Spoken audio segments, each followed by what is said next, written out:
बिस्मिल्लाहिर्रहमानिर्रहीम। अस्सलाम वालेकुम। माई सेल्फ यासर और आज की फोटोशॉप की क्लास के अंदर हमने जो टूल डिस्कस करना है वो है हमारा अरेजर टूल और इसमें कुछ टाइप्स भी हैं इसकी। तो यहाँ पर ये टूल जो है हमारा मौजूद है। यहाँ पर अगर मैं क्लिक करके रखता हूँ तो आप देख सकते हैं अरेजर टूल है, बैकग्राउंड अरेजर टूल है और मैजिक अरेजर टूल है। तो तीनों का यूज इस वीडियो में इंशाल्लाह डिटेल में देखते हैं। इसका शॉर्टकट ई होता है और इससे पहले मैंने सिलेक्शन टूल्स को कवर किया था, तो ये टूल मैं पहले करवाना चाह रहा हूँ। हालांकि इसके ऊपर 2-4 टूल्स अभी हैं, ठीक है, कुछ टूल्स हैं, लेकिन ये अरेजर टूल मैं पहले करवाना चाह रहा हूँ क्योंकि इसका यूज जो है वो सिलेक्शन के साथ भी हम कर सकते हैं, तो इसलिए हम इसको पहले कर लेते हैं। तो अरेजर टूल एक तो सिंपल अरेजर है। यहाँ पर देखें, अगर मैं यहाँ से क्लिक करता हूँ तो ये मेरा सिंपल अरेजर है। ये आपको मेरा सर्कल बना हुआ नजर आ रहा है और अगर आपने इसका साइज कम ज्यादा करना है तो जैसे ही हम ये टूल पिक करते हैं यहाँ पर इसकी प्रॉपर्टीज आ जाती हैं। आप यहाँ से ये जो फर्स्ट वन छोटा सा एरो है यहाँ से क्लिक कर करके ये इसका साइज है जो कि भी 411 पिक्सल में है। आप इसको कम ज्यादा यहाँ से कर सकते हैं। इसके अलावा इसकी हार्डनेस सॉफ्टनेस क्या होती है वो भी देख लेते हैं। यहाँ से साइज आप एक तो ज्यादा कर सकते हैं। यहाँ पे आप स्क्रीन पर राइट क्लिक करें और यहाँ से फिर से वही डायलॉग बॉक्स खुल जाएगा और यहाँ से भी आप इसका साइज कम ज्यादा कर सकते हैं। फाइल क्लिक करते हैं। अच्छा, इसके अलावा आपके कीबोर्ड के ऊपर जो अल्फाबेट पी है, पी के साथ 2 ब्रैकेट्स हैं, एक ओपन स्क्वायर ब्रैकेट है और एक क्लोज। अगर आप ओपन स्क्वायर ब्रैकेट को प्रेस करते हैं तो साइज कम होगा। अगर आप क्लोज्ड स्क्वायर ब्रैकेट जो बिल्कुल एंटर की के साथ है उसको प्रेस करते हैं तो आपका साइज जो है वो ज्यादा होगा, ठीक है। तो कीबोर्ड से भी आप ये कर सकते हैं। अच्छा, मैंने साइज बढ़ाया और एक काम मैं यहाँ से करता हूँ। यहाँ पे देखें एक फोरग्राउंड कलर होता है, एक बैकग्राउंड, जो पहले भी बात हो चुकी है। बैकग्राउंड कलर को मैं करता हूँ चेंज, ओके, तो ये मैंने रेड कर दिया। अब मैंने इसका बिल्डिंग का ये स्काई जो है अरेज करना है तो मैं यहाँ से स्टार्ट लेता हूँ। तो आप देखेंगे होगा क्या, जो बैकग्राउंड कलर मैंने सिलेक्ट किया हुआ है असल में ये वो पेंट करता जा रहा है। अरेज तो कर रहा है लेकिन उसकी जगह पर मुझे पेंट करके दे रहा है जो मैंने बैकग्राउंड कलर सिलेक्ट किया था, ठीक है। तो मैं इसको अंडू करता हूँ। ये इसलिए होता है, देखें, अगर मैं बैकग्राउंड कलर को चेंज कर देता हूँ, फॉर एग्जांपल ये कर देता हूँ, तो अब जो भी मैं अरेज करूंगा मुझे उसमें अरेज तो कर देगा। देखें बिल्डिंग मेरी मिट गई है लेकिन मुझे ये कलर करके दे रहा है, पेंट करके दे रहा है जो मैंने बैकग्राउंड कलर सिलेक्ट किया होगा। तो हालांकि मैं चाहता हूं कि मुझे ट्रांसपेरेंट इमेज मिले ताकि मैं उसको उसके ऊपर मर्जी का बैकग्राउंड लगा सकूं। तो अंडू करते हैं कंट्रोल Z से। देखें व्यूअर्स, ये इसलिए होता है कि ये हमारा जो बैकग्राउंड लेयर है यहाँ पर आप देख सकते हैं बैकग्राउंड लेयर है लॉक्ड है। तो जब तक ये लॉक्ड है इसके ऊपर जो ओपेसिटी एंड फिल वगैरह के ऑप्शंस हैं वो भी यूज में नहीं आएंगे। तो सबसे पहले इसको अनलॉक करना होगा आपको। तो इसको अनलॉक करने के लिए इस लॉक के ऊपर आप जस्ट डबल क्लिक करें और उसके बाद कर दें ओके। तो ये हो गई नॉर्मल लेयर के अंदर कन्वर्ट, लेयर 0 के नाम से। अब यहाँ पर ओपेसिटी भी है और फिल वगैरह सारे ऑप्शंस यहाँ पर मौजूद हैं। अब अगर मैं यहाँ पे अरेज करूंगा तो मुझे ट्रांसपेरेंट देगा, बैकग्राउंड कलर मुझे नहीं देगा, ठीक है। तो इस तरह से मैं इसको ट्रांसपेरेंट अरेज कर सकता हूँ। अच्छा, इसके अलावा अगर हार्ड सॉफ्ट की बात करें, राइट क्लिक करें, तो अगर मैं इसको हार्ड पे रख के करता हूँ तो ये देखिए हार्डली, अगर जूम करके थोड़ा देखें, हार्डली ये अरेज कर रहे हैं। लेकिन मैं अंडू करता हूँ, right click and then soft पे क्लिक करें। देन आप इसको देखें, अब गौर से देखें तो यहाँ पे ये सॉफ्टली रिमूव कर रहा है। इसकी जो एजेस हैं वो सॉफ्ट है, यानी इसको रिमूव करते वक्त हम अपने ऑब्जेक्ट को मजीद अच्छे तरीके से रिमूव कर पाते हैं, ठीक है। तो अभी के लिए मैं इसको अंडू करता हूँ कंट्रोल Alt और Z से। तो इसका यूज हम दोबारा देखेंगे वीडियो के एंड पे, इंशाल्लाह मैं इसका एक मेन यूज आपको बताऊंगा। तो अभी के लिए मैं आपको दूसरा टूल बताने लगा हूं जो कि है बैकग्राउंड अरेजर टूल। और बैकग्राउंड अरेजर टूल से भी पहले एक और टूल देखते हैं जो कि है हमारा magic eraser tool. Magic eraser tool students, जब मैंने आपको मैजिक वैन टूल के बारे में बताया था, ये अगर आपको याद है मेरा पिछला लेक्चर, तो ये क्या करता था, जो सिमिलर कलर्स होते थे उनको सिलेक्ट करता था, ठीक है। तो उनको सिलेक्ट करता था और इसी तरह सेम ऐसे ही जो मैजिक अरेजर टूल है ये भी सिमिलर कलर्स को फौरन अरेज कर देता है, यानी ये सिलेक्ट नहीं करेगा, डायरेक्ट ही उसको अरेज कर देगा। अगर मैं ये टूल लेता हूं यहां से और इसके ऊपर प्रॉपर्टीज आ जाती हैं और यहाँ पर एंटी एलियास, इसको आपने ऑन रखना, ऑन ही रखना है, ठीक है। अगर इसको ऑन नहीं रखेंगे तो आपको स्मूथ रिजल्ट नहीं मिलेगा। अब मैं यहाँ पर इसको जस्ट क्लिक करता हूं एक बार, सिंगल क्लिक, तो जहां जहां सिमिलर कलर उसको मिलेगा वो अरेज कर देगा। आप देख सकते हैं कि बिल्डिंग के अंदर से भी काफी सारा पार्ट इसने अरेज कर दिया क्योंकि वहां पर इसको सिमिलर कलर जो है वो मिल रहा था, तो यहां से भी उसने अरेज कर दिया। इस चीज को समझने के लिए हम कोई ऐसा इमेज लेते हैं कि जिसमें कम से कम जो हमारा ऑब्जेक्ट है वो जो है उसमें कलर शामिल ना हो। ठीक है, तो मैं एक नई इमेज ओपन कर लेता हूं, लाइक कोई और देख लेते हैं यहां से इमेज। चलें जी, ये इमेज मैंने एक ओपन की है और यहाँ पर अपना जो मैजिक अरेजर टूल है यहाँ से लेते हैं। अच्छा, इस इमेज में भी सिमिलर कलर नहीं है, कुछ जगह के ऊपर कलर्स में डिफरेंस है, यानी फर्क है। सबसे पहले तो अपनी लेयर को नॉर्मल लेयर में कन्वर्ट कर लें। उसके बाद यहाँ पे जस्ट मैं अगर क्लिक करूं, देन देखें जितना उसको सिमिलर कलर नजर आया, एक जैसा कलर नजर आया, उसने उसको अरेज कर दिया। यहाँ क्लिक करूं, देन यहाँ से फिर दूसरा कलर चेंज हो रहा है। यहाँ से देखें ये कलर भी गया यहाँ, यानी आप क्लिक करते जाएंगे तो जितना भी सिमिलर कलर होगा, ठीक है, वो कलर वो आसानी से अरेज कर देगा। अब ये देखें इसमें ये वाला कलर जो है वो प्रॉब्लम कर रहा है। तो अगर मैं इसको थोड़ा सा जूम करके यहाँ भी क्लिक करता हूँ, देन यहाँ से ये देखें ये वाला कलर गया। तो इस तरह हम सिमिलर कलर को आसानी से रिमूव कर सकते हैं। ये कलर की बात, अब ये वाला कलर है, इसके लिए क्या करेंगे, सिंपल ये करते हैं, यहाँ से सिंपल अरेजर टूल लेते हैं, साइज थोड़ा सा कम करते हैं और यहाँ पर मैं इसको ऐसे अरेज कर देता हूँ। ठीक है, तो सिमिलर कलर से आपने देखा किस तरह से उसने। अब अगर मैं यहाँ पर एक नई इमेज ओपन करूं और इसका स्काई चेंज कर दूं, लाइक कोई और इमेज देख लेते हैं जिसका ये वाला जैसे है, तो इसको लेते हैं, कंट्रोल ए से सिलेक्ट ऑल करते हैं इसको और एडिट पर जाकर कॉपी करते हैं और दूसरी इमेज पर जाकर पेस्ट कर देते हैं यहाँ से। ठीक है, नाउ अब जस्ट ये करना है कि लेयर्स यहाँ पर आपको 1 और 0 नजर आ रही है, यहाँ पे देखें तो लेयर 1 को उठा करके नीचे कर दें ताकि वो लेयर हमारे पीछे, तो आप देख सकते हैं इसका स्काई जो है वो चेंज हो चुका है। तो इस तरह से भी हम कर सकते हैं। अब मैं एक नई इमेज ओपन करता हूं, मैजिक अरेजर टूल को यूज करने के लिए उसको देखते हैं तो कैसे यूज होता है। ओके जी, ये इमेज मैंने एक ओपन की है, यहाँ पर देखें तो इसमें कुछ रेडनेस है कलर्स के अंदर, यानी स्काई कलर के अंदर। तो मैंने अपना मैजिक अरेजर टूल लिया, जस्ट क्लिक किया, यहाँ से जितना भी उसको सिमिलर कलर नजर आया, एक जैसा कलर नजर आया, उसने उसको रिमूव कर दिया। नाउ यहाँ क्लिक करें और इस कलर को भी, अब ये कितनी आसानी से हमारा कलर रिमूव हो गया। ठीक है, और पीछे ट्रांसपेरेंट एरिया आ गया क्योंकि हमारी लेयर 0 में कन्वर्टेड है। अब मैं फिर से इसका अगर स्काई चेंज करना चाहता हूं तो मैं यहाँ से कोई सा इमेज ले सकता हूँ, जिसके पीछे यहाँ पे लगा सकता हूँ। यहाँ से कोई और स्काई देख लेते हैं, लेकिन ये भी है, ठीक है, एक अच्छा इम्पैक्ट देगा।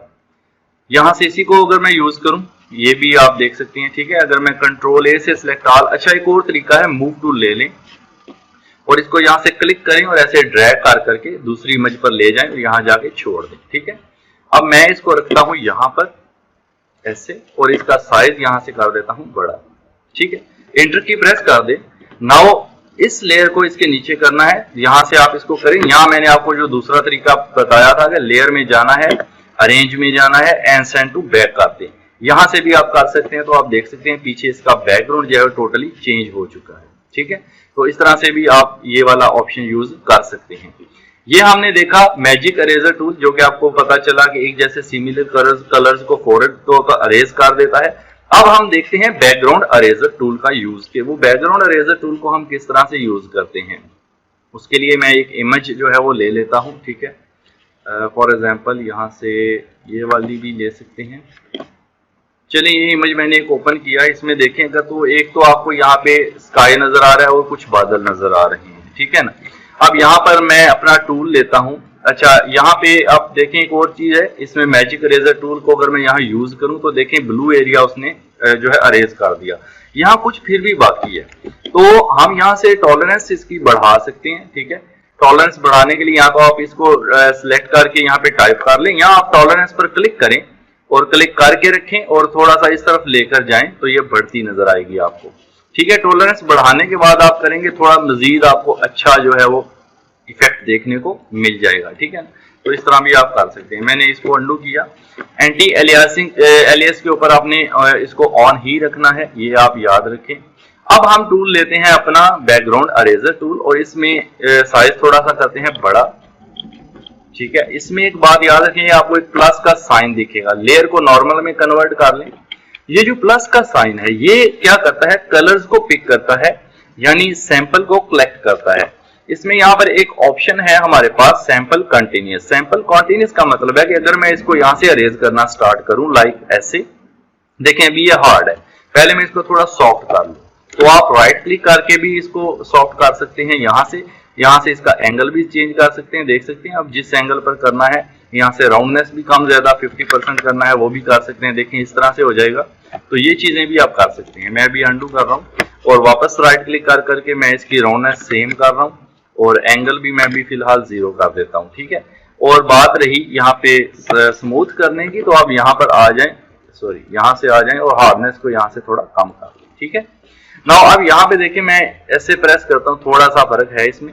तो अब ये क्या कर रहा है, ये मैं करता हूँ अंडू, यहाँ से मैं रेज करता हूँ। ये देखें जैसे जैसे मैं रेज कर रहा हूँ मेरा अरेज हो रहा है, लेकिन देखिए अभी मेरा सर्कल बादलों के ऊपर है लेकिन बादल अभी तक अरेज नहीं हुए, क्योंकि जो मेरा प्लस का साइन है अभी तक बादलों के ऊपर आया नहीं है। और एक बात और याद रखें कि क्लिक आपने करके रखना है, क्लिक को छोड़ना नहीं। जैसे ही मेरा प्लस का बटन बादलों के ऊपर आएगा, ये देखें, तो क्या होगा, बादलों का सैंपल भी ये उठा लेगा और बादलों को भी इरेज करना स्टार्ट कर देगा ऐसे, ठीक है। इस तरह से हम जल्दी से इरेज कर सकते हैं। इसके अलावा अगर पहाड़ इरेज करने हैं तो जैसे ही मेरा प्लस का साइन जो है वो आएगा इसके ऊपर, पहाड़ों के ऊपर, तो इसका सैंपल उठाएगा, देखें इरेज करना स्टार्ट कर देगा, ठीक है। जब तक प्लस का साइन आपके ऑब्जेक्ट के ऊपर नहीं आएगा आपका जो ऑब्जेक्ट है वो इरेज नहीं होगा, ठीक है। तो इस तरह से मैंने ऊपर का एरिया सारा इरेज कर दिया। अब मैं करता हूं अनडू कंट्रोल Z के साथ, ठीक है। नाउ नेक्स्ट ऑप्शन देखते हैं। एक हमने देखा कि सैंपल कॉन्टिन्यूस, जो कि क्या करता है, नए नए सैंपल उठाता जाता है। जब भी कोई नया ऑब्जेक्ट मिलता है प्लस का साइन वहां जाता है और उसका सैंपल उठाकर उसको अरेज कर देता है। नेक्स्ट है सैंपल वंस। सैंपल वंस ये करेगा कि एक बार सैंपल लेगा, जैसे मैंने यहाँ क्लिक करना है तो ये ब्लू कलर का यानी सैंपल ले लेगा और जहां जहां इसको ब्लू कलर दिखेगा जस्ट उसी को अरेज करेगा, दूसरे को अरेज नहीं करेगा। लेकिन क्लिक आपने करके रखना है, क्लिक करके छोड़ना नहीं है। जैसे मैंने क्लिक किया, नाउ मैं चलता जाता हूं तो देखें अब मेरा प्लस का साइन बादलों के ऊपर घूम रहा है लेकिन वो उसको रेज नहीं कर रहा, क्योंकि उसने ब्लू कलर का सैंपल लिया हुआ है। तो अब वो जस्ट ब्लू कलर को ही अरेज करेगा जिस कलर का उसने सैंपल लिया है। तो ये एक बड़ा अच्छा ऑप्शन है, ठीक है। आप अपने ऑब्जेक्ट्स को जो है वो सेट कर सकते हैं इस लिहाज से। अब अगर मैं क्लिक छोड़ दूं, यहां से देखें मैंने पहले स्काई को रेज किया, अब मैं क्लिक छोड़ दूं और यहां मैं क्लिक करूं तो नए सिरे से वो बादलों का सैंपल भी ले लेगा और फिर इनको अरेज करना शुरू कर देगा, आप देख सकते हैं, ठीक है। इस तरह अब हमारे जो पहाड़ हैं वो अरेज नहीं करेगा, तो जो बादल शादल हैं वो अरेज कर देगा। देखिए ये तीनों टूल्स इसलिए दिए हैं कि तीनों को हम इकट्ठे मिलाकर यूज कर सकते हैं। ये जरूरी नहीं कि एक टूल से आप सारा काम करें। अब देखें यहाँ तक तो मेरा काम बहुत अच्छे से हो गया। अब ये वाली चीज जो है वो मैं सैंपल से भी कर सकता हूँ। ऐसे देखें जहां जहां प्लस जाता जाएगा ये इसको अरेज करता जाएगा, या आप नॉर्मल इरेजर टूल को लेकर भी ये काम कर सकते हैं। लेकिन इससे ये होगा बार बार क्लिक करना पड़ेगा ताकि वो नए सैंपल उठाए और उसको अरेज करे, ठीक है। तो इसके लिए बेहतर है आप यहाँ से सफाई हो चुकी तो आप दूसरा इरेजर टूल लेकर के इसके ऊपर साइज बड़ा करके अरेज कर सकते हैं, ठीक है। तो ये हो जाएगा कि आपका एक जैसा काम चल जाएगा। अब आप इसका वो बैकग्राउंड चेंज करना है तो आप फाइल में जाके ओपन और यहाँ से कोई सा इमेज ले सकते हैं इसके बैकग्राउंड पर लगाने के लिए। लाइक ये वाला स्काई भी ले सकते हैं, ठीक है, लेकिन मैं ये वाला ले रहा हूँ। ओके, यहाँ से ये वही आ गया जो मैंने पहले यूज किया था, तो इसको नहीं लेते इस बार, सॉरी ये डबल क्लिक हो गया है मुझसे। तो ओपन करते हैं कोई और फाइल, यहाँ से देखते हैं ये वाली ले लें। तो सेम मूव टूल ले लें, उठा करके आप ड्रैग करके इसको यहाँ रखें, उसके बाद आप इसको उठा के यहाँ रखें और उसके बाद इसको ऐसे कर दें। नाउ एंटर और लेट्स गो नीचे कन्वर्ट कर दें नीचे वाले। तो आप देख सकते हैं कितनी आसानी से इसका जो बैकग्राउंड है वो स्काई बैकग्राउंड है वो चेंज हो चुका है। अब इसमें कुछ मजीद ऑप्शंस भी हम जो है वो देख लेते हैं। तो एक ऑप्शन है यहाँ पर इसके आगे sampling background swatch. Background swatch क्या करता है, देखें जो हमारा ये बैकग्राउंड कलर आपको नजर आ रहा है, यहाँ पर मैं जो चीज सिलेक्ट कर लूंगा उसको अरेज जो है वो नहीं करेगा, यानी उसका सैंपल लेगा उसको अरेज करेगा, उसके अलावा बाकी चीजों को अरेज नहीं करेगा। फॉर एग्जाम्पल अगर मैं इसको क्लिक करता हूँ सैंपल बैकग्राउंड वाले को, फिर मुझे बैकग्राउंड के ऊपर क्लिक करता हूँ। अब मैं चाहता हूँ जी मेरे जो पहाड़ हैं वो अरेज ना हो, तो मैं पहाड़ों को सिलेक्ट कर, यानी ये कलर, जस्ट ये कलर पहाड़ों का यहाँ से हो सकता है, ठीक है। चले पहले हम इस तरह करें, ब्लू कलर का सैंपल लेते हैं। ब्लू कलर का मैंने सैंपल लिया, अब जस्ट ब्लू कलर को अरेज करेगा। ये देखिए जिस कलर का मैंने सैंपल ले लिया और वो सैंपल मेरा बैकग्राउंड में नजर आ रहा है, अब उसी सैंपल को अरेज करेगा, बाकी को अरेज नहीं करेगा। मैंने क्लिक किया तो देखिए मैं रेज करता जा रहा हूं। यहाँ पे जब मैंने रेज किया तो देखिए बादल वहां के वहीं हैं, उसने जस्ट ब्लू कलर का जो सैंपल लिया था उसको अरेज कर रहा है। अब अगर मैं फिर से बैकग्राउंड पर क्लिक करूं और मैं इन बादलों का सैंपल ले लूं, ऐसे ओके कर दूं, अब ये जो सैंपल मैंने ले लिया है अब इसको भी अरेज कर देगा। ये देखें, अब ब्लू कलर को अरेज नहीं करेगा क्योंकि ब्लू कलर का तो मैंने सैंपल लिया ही नहीं। तो जिस चीज का आप सैंपल बैकग्राउंड में ले लेते हैं, जैसे कि मैं अब ब्लू कलर का लेता हूं, तो अब ये उसी कलर को अरेज करेगा इमेज के अंदर से, बाकियों को अरेज नहीं करेगा। ये देखिए व्हाइट को अरेज नहीं कर रहा। तो व्हाइट को अरेज करना है तो आपको यहाँ से व्हाइट का सैंपल लेना होगा। ठीक है, यहाँ मैंने इस पे क्लिक किया, देन ये आई ड्रॉपर से यहाँ क्लिक किया, सैंपल आ गया। नाउ यहाँ से अरेज कर सकते हैं। ठीक है, तो ये एक बहुत अच्छा ऑप्शन है आपके पास कि आप यहाँ से ये भी यूज कर सकते हैं। ठीक है, इसके अलावा इसमें कोई टॉलरेंस भी आप सेट कर सकते हैं। जितनी ज्यादा टॉलरेंस थोड़ी ज्यादा रखेंगे तो थोड़ा अच्छा इफेक्ट देगा। आप प्रोटेक्ट फॉरग्राउंड कलर को समझने के लिए मैं आपको एक और इमेज का जो है वो ऑप्शन दूंगा, किसी और इमेज पर जाएंगे और उसको यूज करेंगे।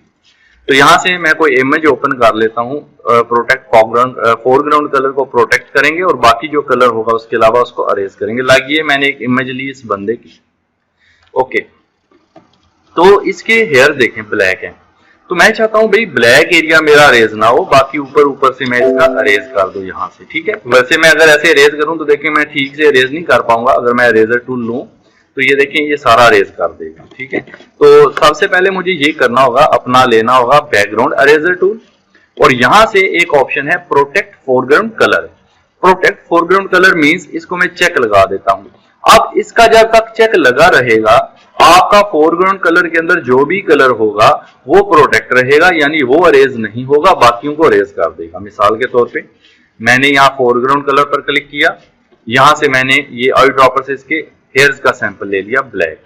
ओके, अब फोरग्राउंड कलर है मेरा ब्लैक, तो इट मीन्स के ब्लैक कलर अरेज नहीं होगा, बाकी कलर जो है वो अरेज होते जाएंगे। देखें यहाँ से मैं अरेज करूं तो अब यहाँ पे मैं इसको अरेज करके आपको दिखाता हूँ। ठीक है, इसी टूल से हम यहाँ से अरेज कर लेते हैं। तो थोड़ा सा इसको टॉलरेंस बढ़ा लें आप। ठीक है, बल्कि मैंने 100 कर दी है। ये देखें जैसे मैंने 100 की है टॉलरेंस, तो आप देख सकते हैं मैं अपना अरेजर बालों के ऊपर भी फेर रहा हूँ लेकिन उसके बाल अरेज नहीं हो रहे। ठीक है, क्योंकि वो प्रोटेक्ट हो चुका है। देखें और कितनी सफाई से इसने बालों के अंदर से भी जो है बैकग्राउंड को रिमूव कर दिया है। और से देख सकते हैं अब ये वाला जो है वो ब्लैक में आ रहा है इसलिए प्रोटेक्टेड है। तो ये देखें बाकी कलर हमने अरेज कर दिया और जो प्रोटेक्टेड है वो अरेज नहीं हुआ। तो इसका यूज बहुत ही अच्छा है। इसको यूज करते हुए आप इस तरह से कटिंग्स वगैरह करके पिक्चर्स के बैकग्राउंड वगैरह को अच्छे से चेंज कर सकते हैं प्रोटेक्ट फोरग्राउंड कलर के ऑप्शन से। ठीक है, तो उम्मीद है मुझे आपको इस टूल की मैजिक जो बैकग्राउंड अरेजर टूल है अच्छे से समझ आ गई होगी। और सिंपल अरेजर मैजिक अरेजर का भी मैंने बता दिया। और सिंपल अरेजर टूल का यूज हम दोबारा करते हैं। मैं आपको एक इमेज का बैकग्राउंड चेंज करके जो है वो दिखाता हूँ। इसमें इसको नो करते हैं और कोई इमेज मैं ओपन कर लेता हूँ। लाइक यहाँ से ये एक छोटे से बच्चे का इमेज है तो इसको मैं ओपन करता हूँ। ओके, अब ये करना है मुझे जस्ट यहाँ से मैं इसका जो है ना वो सिंपल अरेजर टूल लूंगा और इसका बैकग्राउंड लेयर को ऑफ करूंगा ताकि ट्रांसपेरेंट रहे और मैं इसको राइट क्लिक करके थोड़ा सा स्मूथ कर दूंगा। ठीक है, अब यहाँ पे मैं इसको अरेज करता हूँ। इसके लिए आपको टाइम टेकिंग है लेकिन मैं थोड़ा रफली जल्दी से आपको ये देखें। लेकिन अभी मैं थोड़ा अंडू करूँ, थोड़ा दूर से इसको लेते हैं ताकि ये क्योंकि इसको जो स्मूथ कर रहा है तो इसका स्मूथनेस थोड़ी कम कर लेते हैं हम। यहाँ से थोड़ा सा ना ये वाला सैंपल ले लेते हैं। अब यहाँ से मैं ये देखिए थोड़ा फासले पे रख के इसको करूँ अगर तो ये यहाँ से इसके कटिंग कर रहा है बालों की। ये हमें थोड़ा ध्यान करना होगा क्योंकि मैंने स्मूथ किया हुआ है ना तो थोड़ा सा फैलेगा। राइट क्लिक कर दें और थोड़ा सा यहाँ पे थोड़ा सा मैं हार्ड ले लें। ठीक है, अब थोड़ा तकरीबन बेहतर है। आप इस तरह से सिंपली इस बच्चे का जो बैकग्राउंड है वो रिमूव कर सकते हैं। लेकिन इसमें आपको थोड़ा टाइम टेकिंग है क्योंकि सिंपल अरेजर है। आपको ध्यान करना होगा कि जो इसके बाल चाल हैं, जो इसका सर है, देखिए अभी भी थोड़ी थोड़ी रफ कटिंग है। ठीक है, लेकिन इसका प्रोफेशनल यूज हम कर सकते हैं। आपकी कमांड जो है प्रैक्टिस मांगती है। तो यहाँ पर हम इसको जो है वो क्लिक करके यूज कर सकते हैं। ठीक है जी, ऐसे। ठीक है, और जब ये नजदीक से हो जाए आपका काम ऐसे, ठीक है, तो आप कोशिश करेंगे फिर जल्दी से, यानी इसको तेजी से भी ऐसे वायर वाले एरिया को कर सकते हैं। अगर मैं इसको ऐसे करूंगा तो इसका सर देखें यहाँ से किस तरह से कटिंग कर रहा है। तो ये तो सिंपल अरेजर है। ठीक है, अगर आप इसमें प्रोटेक्ट कलर बालों का कर लेते हैं मजीद अच्छा, देखें फॉर एग्जाम्पल मैं अंडू करता हूँ तो अंडू करने के बाद सारा अंडू कर देता हूँ। ठीक है, मैं अब कर रहा हूँ इसको बैकग्राउंड इरेजर और प्रोटेक्ट कर रहा हूँ इसके इस हेयर्स के कलर्स को। नाउ अब यहाँ से मैं इरेज कर सकता हूँ इसको, ठीक है, लेकिन अभी भी इसमें थोड़ा देखें, थोड़ा सा डिफरेंट दे रहा है आपको इफेक्ट, ठीक है।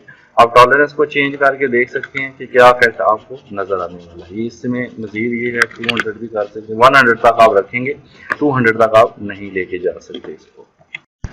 तो ये मैंने एक इमेज ओपन किया है, तो इरेजर टूल की मदद से हम चाहते हैं कि इसका बैकग्राउंड चेंज करें और बैकग्राउंड लाइक मैं ये वाला लगाना चाहता हूँ। तो जस्ट करना ये है कि आपका ये जो इमेज है, इस इमेज को पहले तो सिलेक्ट ऑल कर लें कंट्रोल ए के साथ, देन इसको एडिट पर जाकर कॉपी कर लें, देन आप अपने इमेज पर जाकर इसको पेस्ट कर दें, ठीक है। जब ये इमेज आपका यहाँ पर आ जाएगा, थोड़ा सा एडजस्ट कर लें जैसे आप इसको करना चाहते हैं, जैसे मैं इसको थोड़ा यहाँ रखता हूँ, फिर जूम कर लें, ठीक है। अब क्या करेंगे, इरेजर टूल लेंगे। इरेजर टूल लेने के लिए मैं ई प्रेस कर देता हूँ और यहाँ से आप इसका साइज जो है वो उसी तरह से छोटा कर लें।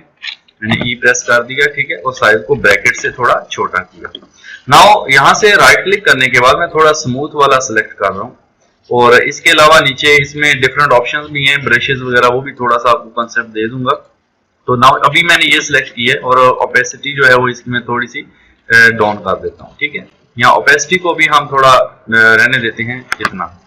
तो चलें अब यहाँ से मैं पहले इसके साइड से थोड़ा सा ना, ये देखिए मैं कवर करने की कोशिश करता हूँ।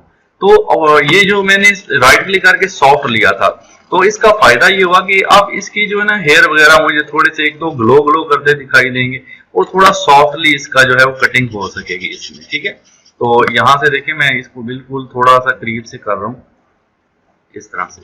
तो जो मैंने पीछे बैकग्राउंड सेट किया है, ओपेसिटी को मैं वापस कर रहा हूँ पूरा का पूरा और यहाँ से मैं इसका जो इमेज का हिस्सा है वो डिलीट कर देता हूँ।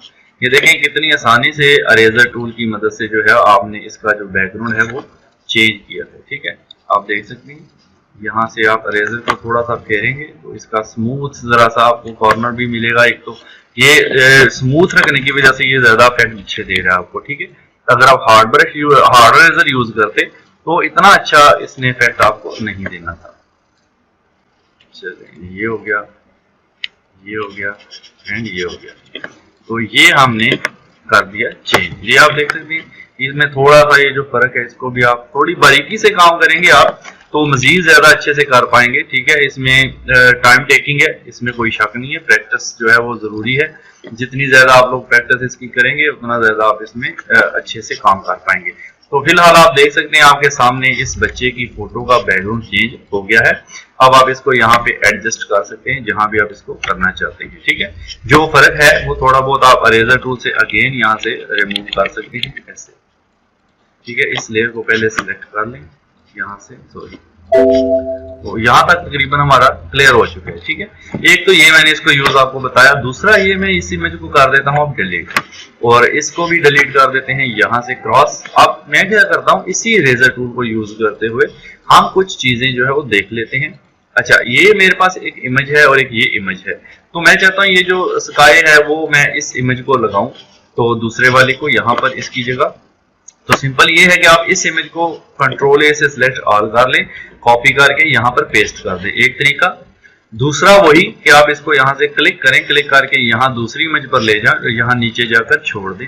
उसके बाद आप इसको थोड़ा रिसाइज करें और यहाँ पर सेट करना है, देन आपने इसको यहाँ से यहाँ पे लगा के एंटर की प्रेस कर देंगे। नाउ अब क्या करना है, वो नीचे वाली लेयर को ऊपर करना है। हम इसको जो है वो थोड़ा पहले मैं इस लेयर को डबल क्लिक करके जो है वो ये कर देता हूँ जीरो लेयर में कन्वर्ट। नाउ ये लेयर मैंने ऊपर कर ली। अब आप इरेजर टूल को ले लें, सिंपल इरेजर टूल की बात कर रहा हूँ, और आप यहाँ से इरेज करना स्टार्ट करें, लेकिन बात वही है थोड़ा सा स्मूथ आप यहाँ से यूज करें, ठीक है। तो जब मैं इसको यहाँ से इरेज करूंगा, ठीक है। अच्छा, इसमें एक पॉइंट यहाँ पे देखना है कि मैंने वो एक काम किया था जो मैंने अनलॉक किया था। मुझे ये इमेजेस एक बार जो है ना वो दोबारा जो है इंसर्ट करना होगी, तो उसके लिए मैं आपको दोबारा एक बार इंसर्ट करके बता देता हूँ, ठीक है। चलिए, अब एक मेरे पास ये इमेज है, ठीक है, और दूसरा मेरे पास ये इमेज है। तो क्या करते हैं, ये वाला जो इमेज है इसको हम यहाँ पे इस वाले को कंट्रोल ए से सिलेक्ट ऑल करते हैं, कंट्रोल सी से कॉपी करते हैं और यहाँ पर करते हैं पेस्ट। ये थोड़ा छोटे साइज में है तो हम इसको थोड़ा सा बड़ा कर लेंगे, यानी इसको रीसाइज कर लेंगे इसके बराबर में, और आखिर पर एंड पर आप इंटर की प्रेस कर देंगे, ठीक है। नाउ इसको इरेजर टूल से रेज करना है। अब आपने यहाँ से राइट क्लिक करके स्मूथ वाला सिलेक्ट करना है और इसको थोड़ा बड़ा करने के बाद अरेज करना स्टार्ट करते हैं। तो मैं यहाँ से इसको रेज करना स्टार्ट करूंगा तो आप देखेंगे कि हम इरेजर टूल की मदद से जो है पिछली जो पिक्चर है उसको इसमें मर्ज कर रहे हैं, मतलब इसके अंदर मिक्सिंग कर सकते हैं। अब जो ये नीचे वाली बैकग्राउंड लेयर है वो इसके अंदर मिक्स होती जा रही है। पहले यही हुआ था कि लॉक खत्म किया था, लॉक खत्म आपने नहीं करना, ये मैंने इसलिए दोबारा इंसर्ट किया। तो अब आप देख सकते हैं कितनी आसानी से हमने इस इमेज को जो है आपस में मर्ज कर दिया और इसका जो बैकग्राउंड है स्काई जो है वो हमने चेंज कर दिया। ठीक है, इसके साथ साथ मैं अगर एक और इमेज यहाँ पर ओपन करता हूँ, ट्रांसपेरेंट टाइप मैंने एक इमेज जो है वो लेना है। ये मैंने पहले से कटिंग करके रखा है ताकि टाइम बचे। अब आप मैजिक मैन टूल आपने पढ़ा है, ठीक है, इसको सिलेक्ट करके ऐसे और ऐसे क्लिक करके शिफ्ट के साथ दोनों को सिलेक्ट कर लें और कंट्रोल शिफ्ट आई के साथ सिलेक्शन को इन्वर्स कर लें और कॉपी कर लें और यहाँ पर जाकर के पेस्ट कर दें। देन आप यहाँ से इसको बड़ा करके ये देखिए इंटर कर दें तो आप यहाँ पर इसको यहाँ पे सेट कर सकते हैं। जैसे मैंने यहाँ रखा, अब क्या करना है, मुझे फिर से इरेजर टूल लेना है और इसका साइज थोड़ा बड़ा करने के बाद ओपेसिटी में इसकी कम कर रहा हूँ, जैसे 70 कर दिया। और यहाँ से इरेज करूँ तो ये देखिए इसके अंदर मर्ज टाइप मुझे, अच्छा कंट्रोल Z करें, ओपेसिटी को थोड़ा सा मजीद थोड़ा कम करते हैं, ज्यादा नहीं करते, तो 80 के करीब में रखता हूँ। नहीं, यहाँ मैंने क्लिक किया तो ये आप देखें थोड़ा सा इसके अंदर ऐसे मर्ज लग रहा है। ठीक है, जैसे इसके अंदर दंस गया है। ठीक है, तो इस तरह से आप ये इफेक्ट भी लगा सकते हैं। इसके अलावा मैं आपको यही इफेक्ट लगा के दिखाता हूँ एक और इमेज के ऊपर, लाइक कोई ये वाला इमेज है तो इस पर हमें वही इफेक्ट लेना है। तो मैं कंट्रोल A से फिर से वही इमेज ओपन करता हूँ, अगेन इसको कॉपी किया और यहाँ पर हमने अपनी फ्लावर वाली जो इमेज है हमारी किधर है, ये इस पर पेस्ट कर दी। इसको बड़ा पहले कर लें, जितना बड़ा आप करना चाहते हैं उसके लिहाज से आप इसको रख लें ना, वो थोड़ा सा इसको रिसाइज अगेन यहाँ रखा। अब हम फिर से इरेजर टूल का यूज करेंगे और साइज थोड़ा छोटा करने के बाद इसके ऊपर ऐसे ड्रैग करेंगे। ठीक है, तो ये देखिए आप कुछ इस तरह से इफेक्ट आपको देगा। यहाँ ओपेसिटी अभी भी यहाँ से मैं कर देता हूँ 90 के करीब। अच्छा, आप कीबोर्ड से भी 90 प्रेस कर सकते हैं वर्किंग के दौरान, जैसे 90 प्रेस करेंगे आपकी ओपेसिटी जो है वो 90 हो जाएगी। देन आप यहाँ से अभी तो पहले अंडू करना पड़ेगा ना आपको, ये अंडू कर लें। 95 में करता हूँ तो 95 प्रेस किया, मेरी ओपेसिटी ऑटोमेटिकली यहाँ पर 95 हो गई। अब आप यहाँ से इसको ऐसे कर सकते हैं। नाउ यू कैन सी कि इसके अंदर मर्ज हो चुका है। ठीक है, तो आप इस तरह से इफेक्ट्स भी दे सकते हैं। ठीक है, ये आप इफेक्ट देना चाहते हैं। अभी नीचे वाले इमेज को मैं सिलेक्ट करूँ और इसको कंट्रोल M से, ये मैं बाद में आपको डिटेल में बता दूंगा। अभी के लिए मैं जैसे इसको ब्राइट करने चाह रहा हूँ तो इसको तो मैंने कर दिया, नीचे वाले को सिलेक्ट किया कंट्रोल M और नीचे वाले को ब्राइट कर दिया। तो इस तरह से हमने इसको एक इमेज का लुक दे दिया। तो इरेजर टूल का मजीद यूज मैं आपको यहाँ पर बताता हूँ। ये मेरे पास एक इमेज है। जब हम इरेजर टूल लेते हैं इसकी कुछ प्रॉपर्टीज को देख लेते हैं। यहाँ तो मैंने आपको बता दिया कि यहाँ पर हार्ड है, अगर आप हार्ड करेंगे तो इसे हार्ड वर्क करेगा। अच्छा, कलर मैं चेंज कर लेता हूँ बैकग्राउंड का। जो बैकग्राउंड में कलर नजर आ रहा होगा वही कलर आपका जो है इरेजर टूल जो है वो यूज में लेगा। ठीक है, जैसे ये देखें ब्लू, तो ये हार्ड है। अगर मैं राइट क्लिक करके यहाँ से सॉफ्ट करता हूँ और यहाँ से आप सॉफ्ट का इफेक्ट भी देख सकते हैं और हार्ड का इफेक्ट भी देख सकते हैं। इसके अलावा आप राइट क्लिक करें और नीचे मैंने आपसे कहा था कुछ ऑप्शंस हैं, लाइक आप इरेजर को एज अ ब्रश यूज करना चाहते हैं डिफरेंट स्टाइल में, जैसे ये लिया और आप इसको ऐसे भी यूज कर सकते हैं, ये देखिए। ठीक है, तो अंडू कर दिया। जो स्टाइल यहाँ पे ब्रश का नजर आ रहा है ऐसे आप उसको यूज कर सकते हैं। ठीक है, इसके अलावा फिर से राइट क्लिक करें और यहाँ पर इरेजर के ये डिफरेंट स्टाइल्स हैं, ये देखें। जिस तरह का आपने लेना है वो आप यहाँ से लेकर के यूज कर सकते हैं। अभी मैं ये वाला ले रहा हूँ तो ये वाला भी यूज कर सकते हैं। इसके अलावा यहाँ पर आगे आए तो ये साइज में आपको ऑलरेडी बता चुका हूँ, हार्डनेस कैसे कम करनी है, ज्यादा करनी है। उसके बाद है मोड में है ब्रश लिखा हुआ है, लाइक ब्रश वर्क करेगा ये। अगर आप यहाँ से पेंसिल करते हैं तो ये लाइक पेंसिल वर्क करेगा इस तरह से। ठीक है, और अगर आप यहाँ से ब्लॉक करते हैं तो ये आपका बॉक्स बन जाएगा और ये एज अ ब्लॉक जो है वो यहाँ पे देखें कैसे काम करेगा, जैसे पेंट में इरेजर टाइप काम करता है। तो इसको ज्यादा ब्रशेस पे ही यूज करते हैं। ओपेसिटी में आपको बता चुका हूँ कि अगर आप ओपेसिटी को कम करते हैं तो जब आप अरेज करेंगे तो ये 30%, मैंने अगर यहाँ पे ओपेसिटी मैंने फॉर एग्जांपल मैंने 50 टाइप किया। अच्छा, काम के दौरान आपने ओपेसिटी को 50 करना है तो जस्ट कीबोर्ड से 50 प्रेस कर दें, ये 50 हो जाएगा। अब ये जितना अरेज करेगा 50% करेगा। ये देखिए मैंने इस ऑब्जेक्ट को अरेज किया लेकिन पूरी तरह नहीं कर रहा, 50% कर रहा है। ठीक है, कंट्रोल Z करें, और अगर मैं इसको 80% करूं, यहाँ पे मैं 80 टाइप करता हूं, तो मैं इसको देखें 80% में अब काफी ज्यादा दे रहा है। अगर 100% करना है देन आप फिर से अंडू करके 100 टाइप कर लें, 100% ओपेसिटी आपकी हो गई। नाउ ये मुकम्मल तौर पे अरेज हो गया। ठीक है, ये चीज याद रखें, अगर आप 50% करते हैं तो ओपेसिटी आपकी यानी ऑब्जेक्ट को जो अरेज करेगा वो 50%। फिर एक बार क्लिक छोड़ दें, फिर क्लिक करके अरेज करें, फिर 50%, फिर क्लिक करके अरेज करें, फिर 50%। इस तरह करते करते आप अपने पूरे ऑब्जेक्ट को मुकम्मल तौर पर अरेज भी कर सकते हैं। अच्छा, ओपेसिटी को वापस करते हैं। नेक्स्ट है फ्लो। फ्लो क्या है, देखिए अगर मैं यहाँ पे क्लिक करता हूँ ऐसे, तो एक ही बार में ये हो जाता है। देखिए अगर मैं फ्लो को 50% करता हूँ, जैसे मैंने ये किया, तो मैं एक बार ऐसे करूंगा तो ये देखिए थोड़ा थोड़ा अरेज कर ले। लेकिन अगर इसमें फर्क ये है, अगर आप यहाँ से करते हैं ऐसे, तो ये हल्का सा है। अभी मैंने क्लिक छोड़ा नहीं है, मैं फिर वापस जाऊंगा तो इसको फुल कर देगा। अभी भी मैंने क्लिक नहीं छोड़ा, फिर वापस जाऊंगा तो इसको मजीद फुल कर देगा। जबकि ओपेसिटी में क्या होता है, अगर मैं इसको वापस कर दूं और यहाँ पे ओपेसिटी को 50%, यहाँ 51 कर दूं, अब क्या होगा, जब मैं यहाँ से क्लिक करके ऐसे ड्रैग करूंगा, और अभी मैंने क्लिक छोड़ा नहीं है, मैं जैसे भी ड्रैग करता रहूं कोई फर्क नहीं पड़ने वाला। ये देखिए मेरा ऑब्जेक्ट 50% ही रहेगा जब तक मैं क्लिक ना छोड़ू। जैसे ही मैं क्लिक छोड़ के अगेन करूंगा देन कुछ फर्क पड़ेगा, फिर क्लिक छोड़ के करूंगा फिर फर्क पड़ेगा। तो लेकिन जो फ्लो होता है उसमें थोड़ा सा ये फर्क था कि आप क्लिक जो है हमें छोड़ना नहीं पड़ता। देखें जैसे मैंने 50% किया, 52 किया, नाउ यहाँ से क्लिक किया ऐसे, अभी क्लिक नहीं छोड़ा, वापस जाऊंगा तो मजीद फर्क पड़ गया।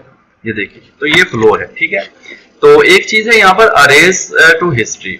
अरेज टू हिस्ट्री का मतलब ये है कि फॉर एग्जांपल मैं छोटी सी एग्जांपल दूंगा आपको। यहाँ पर मैंने एक इमेज ओपन किया और मैं इसको बैकग्राउंड को अरेज कर रहा हूँ। फॉर एग्जांपल यहाँ ऊपर से अरेज कर रहा हूँ ऐसे। अरेज करते करते मैं जब इमेज के नजदीक पहुंचता हूँ तो यहाँ पे फॉर एग्जांपल मुझसे इसका ये वाला ये भी डिलीट थोड़ा सा अरेज हो गया, यानी हेड इसका जो है वो अरेज हो गया।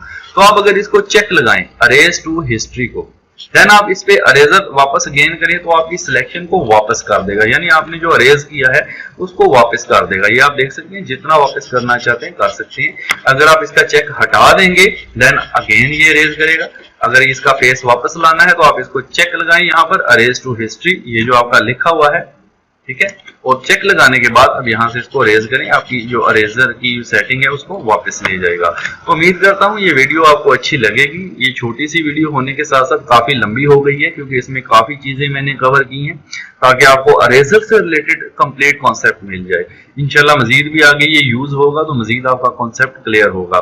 तो नेक्स्ट लेक्चर में नेक्स्ट क्लास में इंशाल्लाह मिलेंगे। वीडियो को लाइक शेयर कर दें, चैनल पर नए तो सब्सक्राइब कर दें। Thank you so much. Section के अंदर कमेंट करके लाजमी बताइएगा कि ये वीडियो आपको कैसी लगी है, एंड लाइक ज़रूर कीजिएगा वीडियो को। और अगर अभी तक आपने चैनल को सब्सक्राइब नहीं किया है तो please do subscribe. Thank you.